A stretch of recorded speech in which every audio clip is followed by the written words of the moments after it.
Dans l'actualité, le Niger, après le coup d'État du 26 juillet, l'ultimatum fixé par la CEDEAO, pays d'Afrique de l'Ouest, a expiré cette nuit à minuit. Se dirige-t-on vers un recours à la force de la part des pays voisins du Niger? Pour en parler, on accueille ce matin Gérard Vespierre, analyste géopolitique et fondateur du site Le Monde Décrypté. Bonjour et bienvenue.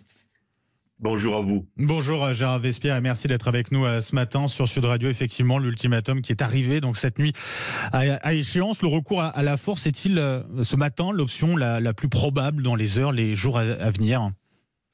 Écoutez, en tout cas, il va falloir que la CEDEAO montre une agitation autour de la force, des mouvements de force, sans peut-être aller jusqu'à le franchissement de la frontière, mais il faut effectivement, à partir du moment où vous brandissez une menace, si d'une façon ou d'une autre, vous ne la mettez pas à exécution, eh bien, vous perdez fortement en crédibilité, et ça, ce serait vraiment un désavantage important pour la CEDEAO de ne pas faire une démonstration de force à un moment ou à un autre, aujourd'hui ou dans les prochaines 48 heures, en s'approchant de façon musclée de la frontière avec le Niger, par exemple.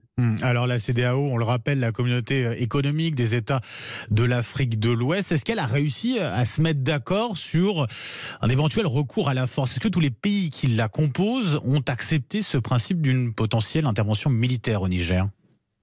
Il y a trois groupes de pays finalement. Il y a effectivement parmi les 16 membres ceux qui ont été premièrement exclus, donc les alliés de la junte d'ailleurs, le Burkina Faso, le Mali et la Guinée-Bissau, pour donc effectivement avoir renversé les pouvoirs civils en place. Et puis parmi les autres pays, eh bien il y a quelques voix hésitantes vers une intervention militaire. Donc il y a finalement 10 pays à peu près qui sont à même de pouvoir intervenir. Et bien sûr, la colonne vertébrale, étant donné la capacité de la population, la taille du pays du Nigeria, le Nigeria est la colonne vertébrale de cette intervention possible avec ses 215-220 millions d'habitants. Il y a une grosse armée en l'occurrence. Justement, les putschistes ont-ils une chance face à une armée comme celle du Nigeria? Alors, effectivement, le Nigeria, c'est à lui seul 4 à 5 fois la taille de l'armée du Niger.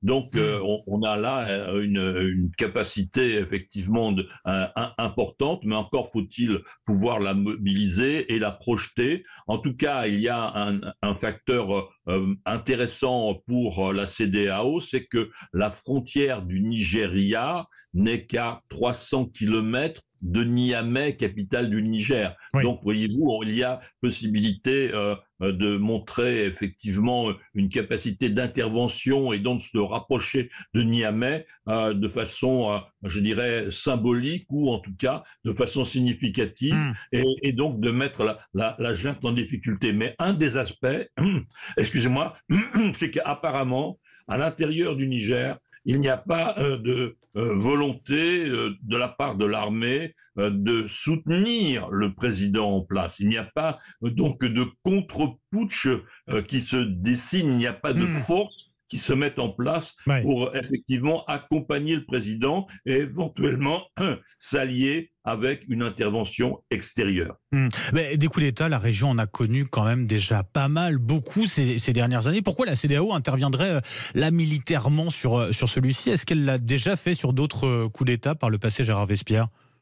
Alors, elle est intervenue déjà militairement, mais dans des options un peu différentes, dans des situations différentes, à savoir pour maintenir la paix, pour éviter effectivement des heurts, et non pas pour s'opposer à un coup d'État ou un putsch qui semble être mis en place comme il l'est au Niger. Donc, ce serait une première, et donc il y a effectivement cette situation géographique particulière du Niger qui est au centre donc la partie nord de l'Afrique avec des frontières communes avec la Libye, avec l'Algérie, voyez-vous, donc avec des pays vraiment hautement importants sur le plan géostratégique. Et puis à l'intérieur du Niger, vous avez la présence française, vous avez la présence de troupes italiennes, vous avez la présence de troupes allemandes qui forment l'armée nigérienne, vous avez la présence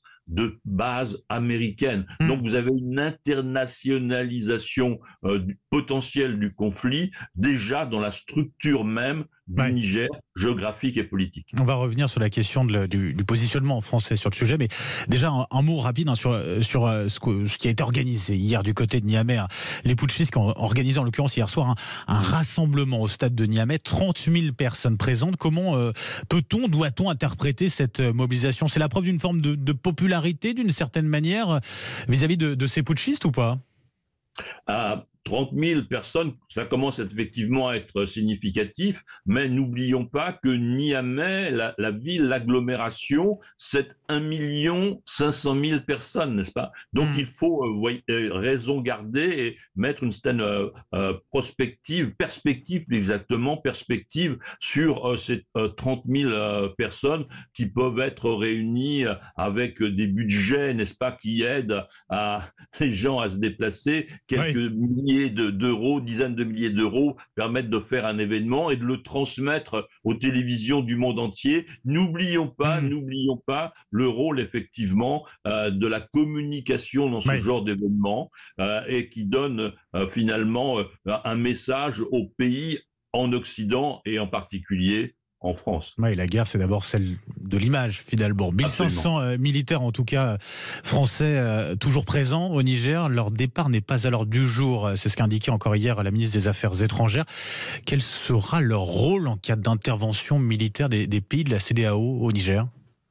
Je pense que le rôle de la France sera de garder, comme on dirait familièrement, profil bas et de rester en dehors de conflits internes. Donc la mission de la France est d'aider l'armée nigérienne, ne l'oublions pas, à combattre le djihadisme qui grignote le Niger, le Mali, le Burkina Faso. Donc la situation qui se dégrade au Niger ne peut faire que le bénéfice des djihadistes, ne peut jouer un rôle que finalement en faveur des ennemis du pays et de la déstabilisation encore plus complète. Donc le temps va être un élément important. Plus le temps va s'écouler, eh bien, plus la junte au pouvoir, le putsch a des chances de pouvoir se continuer, se mettre en place, finaliser son pouvoir. N'oublions pas le rôle de l'Algérie, qui est un allié historique depuis la création de l'État algérien de la Russie. L'Algérie s'oppose diplomatiquement à toute intervention militaire, donc elle facilite le maintien de la junte au pouvoir. Le temps va jouer un rôle important. Dernière question, la diplomatie française qui a fait savoir par ailleurs qu'elle suspendait ses aides au Burkina Faso, allié de la junte. C'est une façon quand même s'il n'y a pas d'intervention donc militaire directe, c'est une façon de ne pas reculer, de montrer que la France est toujours présente dans la région et qu'elle a toujours des moyens de pression.